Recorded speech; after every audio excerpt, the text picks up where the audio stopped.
Hi friends, మొదటిసారి మహబ్ channel video చేసిన వారు సబ్స్క్రైబ్ చేసుకోండి. TGPSC group 1 divisional bench case ఏం జరిగింది అనేసి చాలామంది అడుగుతున్నారు. సో ఈరోజు హైకోర్టులో జరిగినటువంటి వాదనలు దాదాపుగా 2 రోజుల్లో అసలు ఏం జరుగుతుంది అనేది ఈ వీడియోలో తెలుసుకుందామండి. సో వీడియోలోకి వెళ్ళే ముందు ఒక చిన్న అనౌన్స్మెంట్ అనమాట.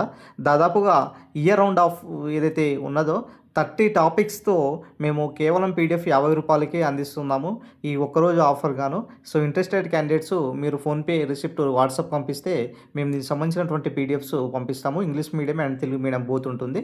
అయితే అసలు గ్రూప్ 1 సంబంధించినటువంటి డివిజనల్ బెంచ్ కేసు ఏం జరుగుతుందంటే మొత్తము 3 అంశాల గురించి చర్చిస్తున్నారండి. మొత్తం 3-4 అంశాల గురించి చర్చిస్తున్నారన్నమాట.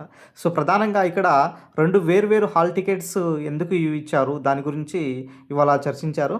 మరి 2 ప్రిలిమ్స్ హాల్ టికెట్ వేరు ఇచ్చారు. అదేవిధంగా మెయిన్స్లో హాల్ టికెట్ ఇవ్వడం గురించి మరి వాళ్ళ దాని గురించి చర్చించారు. అదేవిధంగా పాత నోటిఫికేషన్స్కి కొత్త పోస్టులు కలిపి అందరికీ ఎగ్జామ్స్ నిర్వహించారు. ఆల్రెడీ మనకు గత ప్రభుత్వంలో ఉన్నప్పుడు పాత నోటిఫికేషన్స్ ఉండేది కదా. సో ఆ పాత నోటిఫికేషన్స్ రద్దు చేసి కొత్తగా 60 పోస్టులను కలిపి మళ్ళీ ఈ యొక్క కొత్తగా అభ్యర్థులతో పాటు ఈ పాత అభ్యర్థులను ఇద్దరును కలిపి ఎగ్జామ్స్ నిర్వహించారు. సో అది నోటిఫికేషన్స్కే ఉల్లంఘన అనేసి దీని గురించి చెప్తున్నారు. ఈరోజు మొత్తం వాదనలు కూడా బేసిక్స్ లెవెల్ నుంచి వస్తున్నారండి. అసలు ఏం జరిగింది, అసలు గ్రూప్ 1 సంబంధించినటువంటి ఇష్యూ గురించి బేసిక్ లెవెల్ నుంచి చెప్పుకొని వస్తున్నారనమాట. అదేవిధంగా జీవో నెంబర్ 29 వల్ల జరిగినటువంటి అన్యాయం గురించి, అసలు ఈ జీవో నెంబర్ 29 వల్ల మరి ఎస్సీ ఎస్టీ బీసీ మైనార్టీ అభ్యర్థులకు అన్యాయం జరిగింది అనేసి మరి దాని గురించి వివరించడం జరిగింది. అదేవిధంగా పేపర్ మూల్యాంకనం ఎలా జరిగింది, మరి ఎంతమంది ప్రొఫెసర్లతో ఈ యొక్క పేపర్ మూల్యాంకనాన్ని మరి చేశారు అన్న దానిపైన కూడా ఈ యొక్క పేపర్ మూల్యాంకనం దానిపైన కూడా వాదనలు అయితే జరగడం జరిగింది.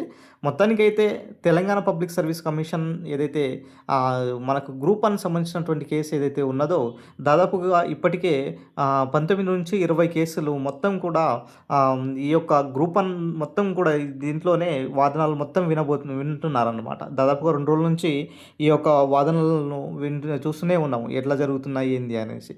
సో అయితే ప్రజెంట్గా చూసుకున్నట్లయితే అభ్యర్థులు సెలెక్ట్ అయినటువంటి అభ్యర్థులకు ఒక ఉత్కంఠగా ఏర్పడింది అనమాట. అసలు ఏం జరుగుతుంది, ఇన్ కేస్ ఆఫ్ నోటిఫికేషన్స్ రద్దయ్యే అవకాశం ఉంటుందా, లేకపోతే రీమెయిన్స్కు ఉంటుందా, లేకపోతే ఏంటిది అనేసి ఇప్పుడు షాక్లో ఉన్నారనమాట.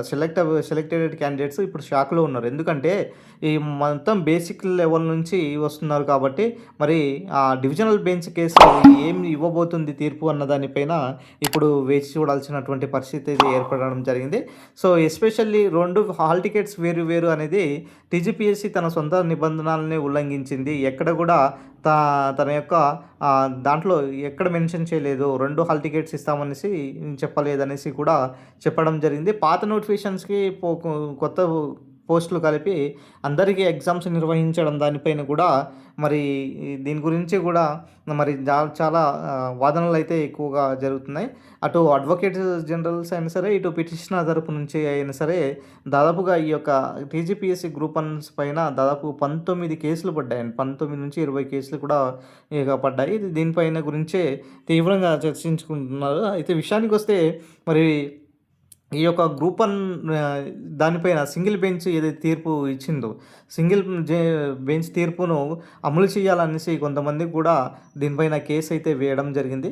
మరి ఏది ఏమైనా మరి మనకు ఇంకో 1-2 డేస్లో దీనిపైన మరి ఒక క్లియర్ కట్గా ఒక క్లారిటీ వచ్చే అవకాశం కూడా ఎక్కువ కనిపిస్తుంది. ఇన్ కేస్ ఆఫ్ వాయిదా వేయకుండా మరి దీని గురించి మరి ఏం చెప్తారు అన్న దానిపైన చూడాలి.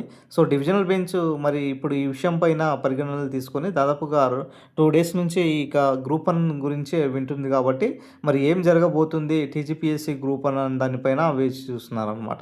సో అటు సెలెక్టెడ్ క్యాండిడేట్స్ అదేవిధంగా సెలెక్ట్ అని క్యాండిడేట్స్ కూడా మరి ఈ యొక్క గ్రూప్ 1 సంబంధించినటువంటి విషయంపైనే ఇప్పుడు చూడబోతున్నారు.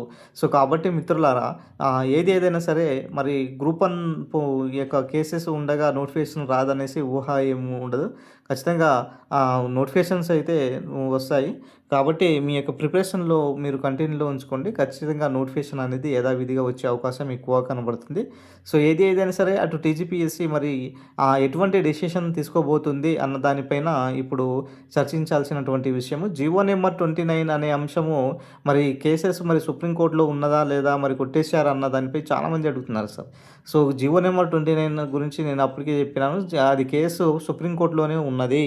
సో, ఏం జరగబోతుందన్న దానిపైన చూడాలి. ఇది ఈరోజు సంబంధించినటువంటి అప్డేట్. వీడియో నచ్చితే లైక్ చేయండి, షేర్ చేయండి, సబ్స్క్రైబ్ చేసుకోండి సార్.